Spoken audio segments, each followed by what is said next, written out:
This is a adjunct professor, Erica Lopez Prater, who in teaching a class gave warning in a syllabus and gave warning the day and moments before, and it is an art class that she is about to show a historic and beautiful depiction of the Prophet Muhammad.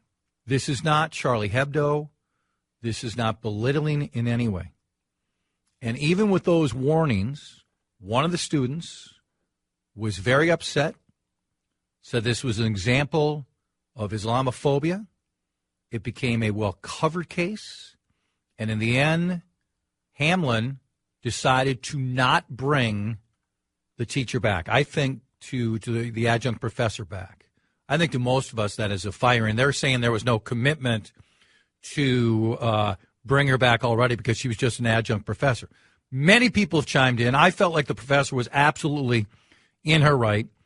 The teacher has now sued, and Hamline is backtracking on this, and that's why Javad is such a good guest for this particular time. I thank you, sir. What is your reaction to the way Hamline initially reacted to how they have backpedaled over the last 24 hours?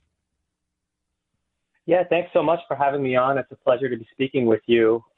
Same here. I obviously agree with you that the university initially took some missteps. I think it speaks to many different issues.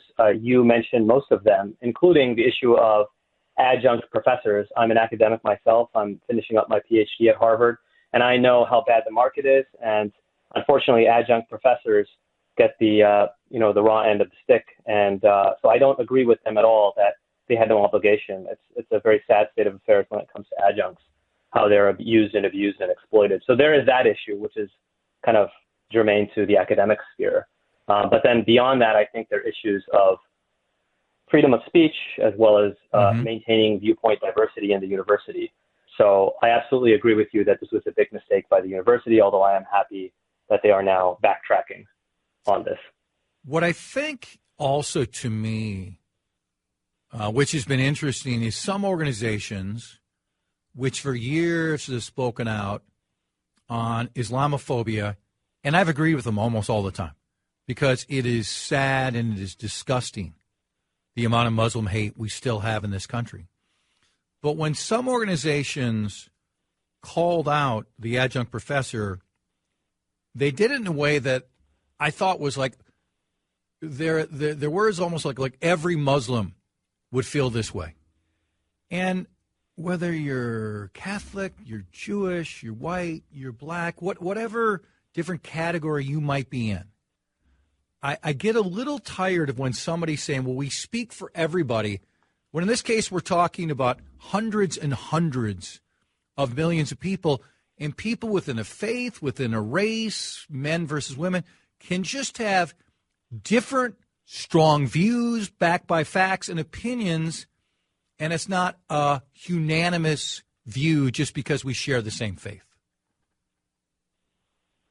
I mean, you're absolutely right. And to that point, the professor in question was trying to make that exact point by showing that the Islamic tradition historically, and even now, is incredibly diverse with all sorts of different viewpoints, even on this issue. And so she was trying to show that not all Muslims through history have been opposed to depictions of the Prophet. And even if you as a Muslim disagree with depictions of the Prophet, in fact, from my faith perspective, I don't necessarily depict the Prophet pictorially. There's certain reasons why not. But I still have to acknowledge that there is a diversity of opinion on this issue, and there always has been. So similarly, on these kind of issues, it's absolutely right that Muslims are not of all one mind. Although I would say that at least when it comes to American Muslims, the tide has really turned on these issues. And most Muslim academics, at least, seem to have sided with the professor. And even I agree with that. And even the organization that initially, a subchapter that seemed to go the other direction, has actually reversed its decision, which I think is a good thing as well. Javad Hashmi is with us, Muslim Public Affairs Council. He's their Director of Research and Strategic Communications.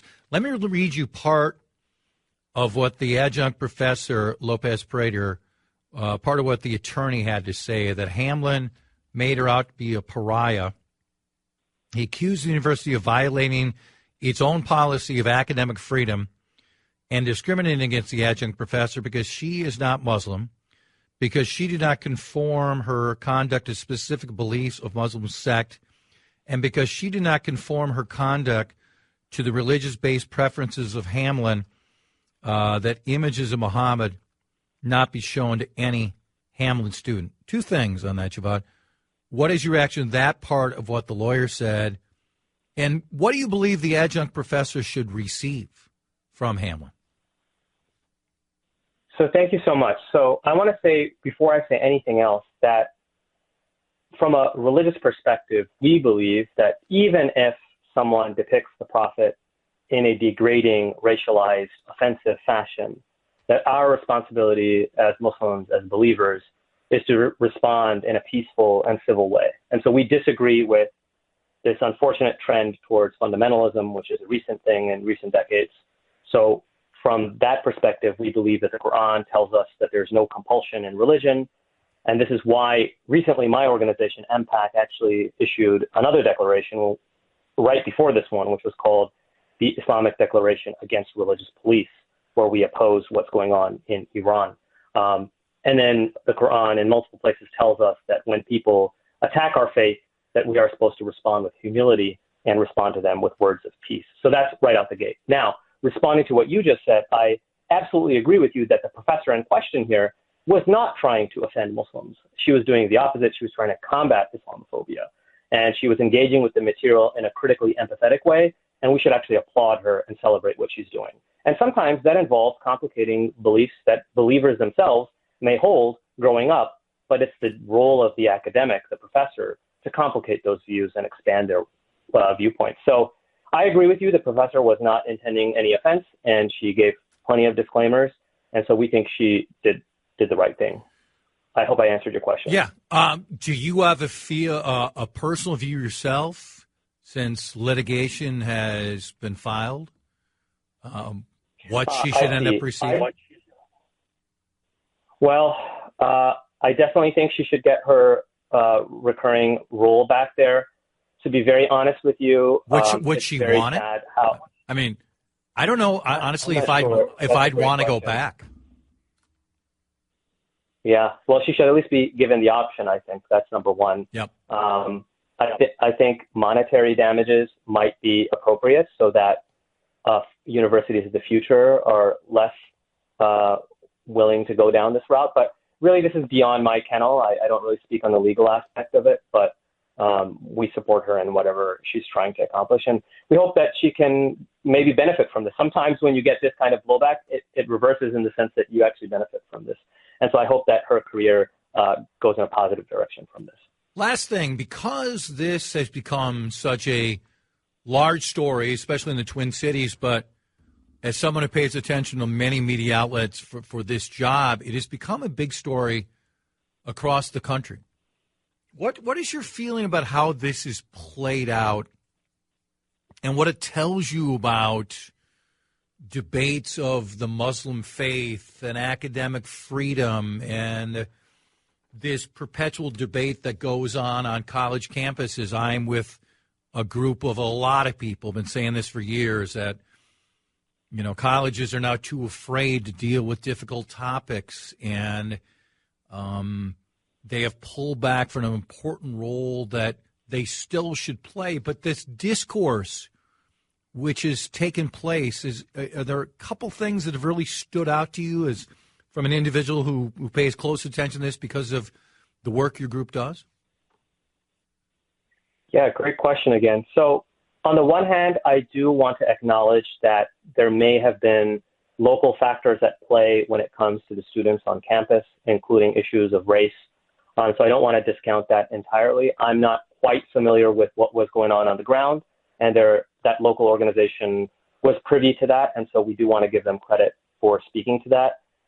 On the flip side, though, I am concerned as someone who himself is in, I'm finishing up my PhD right now. I am concerned with the issue of constraining speech on campus. And so I do think it's important that we promote viewpoint diversity and hear people of different viewpoints. That's what the university setting is created for. So I am a big supporter of that. And I'm glad that the conversation has moved in a positive direction. I feel this might be a turning point or an inflection point where I do feel that many Muslim academics have come out on the side of the professor. The university is reversing. So these are all positive developments, and I'm hoping that we can turn the page here when it comes to this issue. Javad, thank you very much for your time. I appreciate it. Well, thank you so much. I appreciate your time as well. Thank you.